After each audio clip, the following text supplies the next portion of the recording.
Hey guys, welcome back to the channel, and today we're going to be reacting to Is America headed for a debt crisis? Wednesday, the Treasury Department released its monthly fiscal statement, and, well, things don't look good. In the last 5 months, the US has run up a cumulative deficit of more than $1.1 trillion, the highest ever recorded, and even more than during the pandemic. So in this video, we're going to look at America's federal budget, why the deficit is ballooning, and whether the US could actually be on the cusp of a full-blown debt crisis. About how TLDR really... It's linked in the description. So let's just start with a bit of context. As we've detailed in previous videos, Trump inherited a pretty messy fiscal situation. While American administrations usually run budget deficits, the last time the US ran a surplus was way back in 2001 under Bill Clinton. The Biden administration ran some pretty big deficits, even by American standards. The deficit fell from 12% to 5% of GDP after the pandemic, but actually rose above 6% in 2023 and 2024. For context, the 6.4% deficit the US ran in 2024 was the largest in the OECD apart from Israel, more than Well, but I mean, it is large, but looking like at China, it's even bigger. And India too, so I feel like the most booming economies are kind of running deficits, it look like. Brazil is also booming a lot, by the way, too. And they're fourth behind the States. So maybe running a deficit means you're booming? double the Eurozone average and more than 3 times the 2% average for the other advanced economies. During the campaign, Trump didn't really talk about the deficit, largely because his stated program of tax cuts without spending cuts, Trump ruled out cutting Social Security, Medicare, or Medicaid on multiple occasions, would require even more borrowing. The one caveat here is Elon Musk's Department of Government Efficiency, commonly known as DOGE, which Musk originally promised would save $2 trillion by rooting out waste, fraud, and abuse. Given that in 2024 the US spent $1.8 trillion more than it received in taxes, this would essentially balance the budget. However, as we explained in a recent video, Doge's preliminary results have been underwhelming, and their own stats admit they've only saved a few $1 billion. This was made glaringly apparent on Wednesday. 55 billion, a few $1 billion, just I would like to have those few $1 billion. Can I have them, please? Thank you. When the Treasury Department released its monthly statement. According to that report, in February alone, the US ran a $307 billion deficit, with $603 billion in spending and $296 billion in tax receipts. Astonishingly, this means that the government borrowed more than it received in tax receipts last month. On top of that, in the fiscal year to date, that is, the 5 months up to February, because the American fiscal year starts in October, the government has run an eye-watering $1.15 trillion deficit. For context, that's about $8 billion a day, 17% more than the same period last year, after adjusting for calendar differences, and actually the highest ever recorded, even more than the government borrowed between October 2020 and February 2021, during the depths of the pandemic. But this is not, you can't even blame this on Trump though, because we already ran a deficit before Trump though, and it seems it was doing pretty bad. So I was kind of thinking, this video is going to be like, oh, how to trade Trump's new policies, what they're doing, but this is even before him, so he kind of inherited this mess a little bit. Now, of course, much of this overspending is a consequence of Biden's policies, not Trump's, but Trump's stated policies will probably make things worse. For starters, the Republican budget endorsed by Trump last month included tax cuts that would expand the budget by a further $4.5 trillion over 10 years. While House Republicans claim the budget also includes $2 trillion in savings, around $900 billion of that is supposed to come from the Energy and Commerce Committee, and it's hard to see how they get to that number without cutting Medicaid, which Trump has ruled out.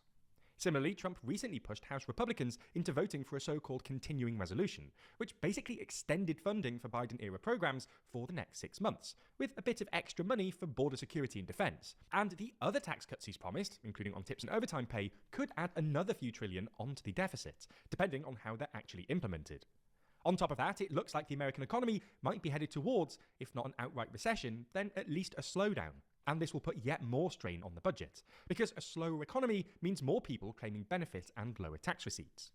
The one silver lining here is that a slower economy will encourage the Federal Reserve to cut interest rates faster to try to get the economy up and running again, which means lower servicing costs. But, well, this is a pretty meager silver lining.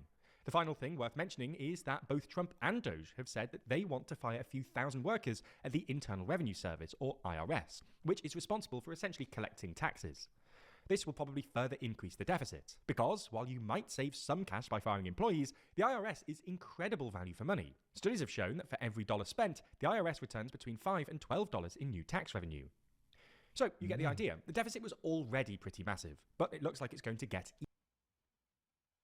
It seems like it peaks at like a recession, kind of, right? We have the 2008 recession. It peaked and got better, better, then started under Trump came in 2016, right? So Trump started increasing it and it peaked. And again, COVID, kind of like rough times. No, that nothing you can do about that. even Interesting. bigger. This leads us on to the last Before we agree that a bird in the hand is worth two in the bush, I'm going to need to part of the video. How does this end? Is the US at risk of a debt crisis? Well, unfortunately, there's no answer to this question. Some people think a debt crisis is imminent. That's why I'm kind of quiet, because I feel like we're leading to nowhere.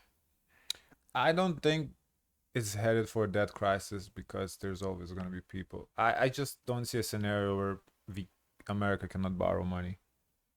Because the debt crisis would be like they can't borrow anymore. Nobody's lending to them. But I don't see a scenario for that. I don't know.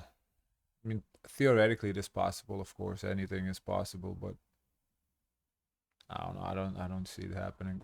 But at the same time, it's like you just keep borrowing. Like where does it end? I don't know. You know why? Because every so often we hear threats of a shutdown.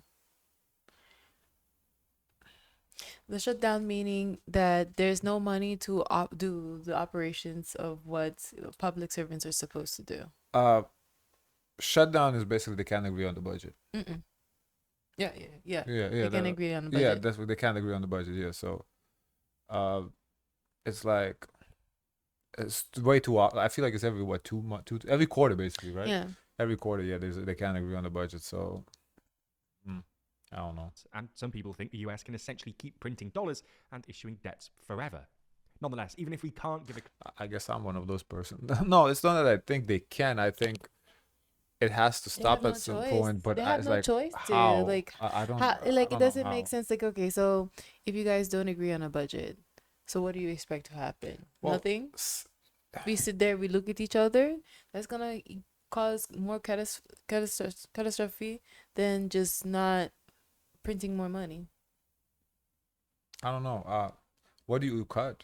You either increase taxes or cut Yeah, something. what do you do?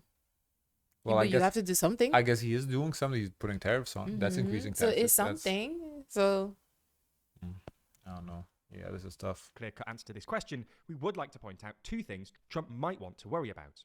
First, debt servicing. Higher interest rates have made paying off the interest, or servicing, America's pre-existing debt pile, which now stands at over 120% of GDP, pretty expensive. Debt servicing alone cost the US nearly $500 billion in the past 5 months, and is expected to rise steeply in the coming years, especially if the US continues to run large deficits. If this continues or even accelerates, there'll come a point where the US enters the beginnings of a debt spiral, where high servicing costs force the US to issue more debt, which increases servicing costs, etc. Second, the dollar's reserve status. The US gets to borrow as much as it does because the US dollar is the world's reserve currency, and US bonds, commonly known as treasuries, are the world's safe asset of choice. This is in part because there are tons of treasuries, which means there's a very liquid market, i.e. you can always buy or sell treasuries at any time, and because they pay a reasonable interest rate. While there are reasons to be skeptical of the idea the dollar might actually lose its reserve status anytime soon, it's still the most popular reserve currency by some distance. Trump's chaotic trade policies, plus his penchant for sanctions and his stated ambition to weaken the dollar, all threaten to accelerate its demise. If investors suddenly decide America is no longer the beacon of economic stability and prosperity it once was, we could see a shift away from treasuries towards other bonds. I wonder where. Maybe German. I think Europe. I think either Europe or China. I think those are the only two. Or Chinese bonds, which are expected to see significant issuance in the coming years. If this were to happen, America's massive debt pile, which was previously seen as proof of the centrality of US treasuries to the global economy, might start to look like more of a risk. Like a lot of things, this whole situation... Because the thing is also about bankruptcy. It's of no interest to anybody to have America bankrupt. So like even the people that they lend money to the states, it's not up to their interest to get America to bankrupt too, you know. So it's kind of like I don't see the country go. Yeah, I don't see the country going bankrupt. But how do you solve this? I don't know. So I've been hearing this issue all my life. I feel like since so when I was in Lithuania, I never heard of this. I was young. I guess wasn't into politics too much. When I came here, since I came here, I've always been here about this. Yeah. Balancing the budget. Yeah, it's the What are we oh, gonna do about the debt, government spending, debt, government spending. It's been like what, almost 15 years now going about this debt, government debt, and it just keeps on going. So I feel like honestly, might be keep on going until our lifetime, and our grandkids gonna have to worry about this. I don't know. This is crazy. Mm. Yeah. Well, that's what they've been doing. Yeah, they're just Mhm. pushing it forward. It's like whatever. Guys, of course, let us know your thoughts. Don't forget to like, comment, and subscribe. Join the Discord. And as always, share as much kindness as possible.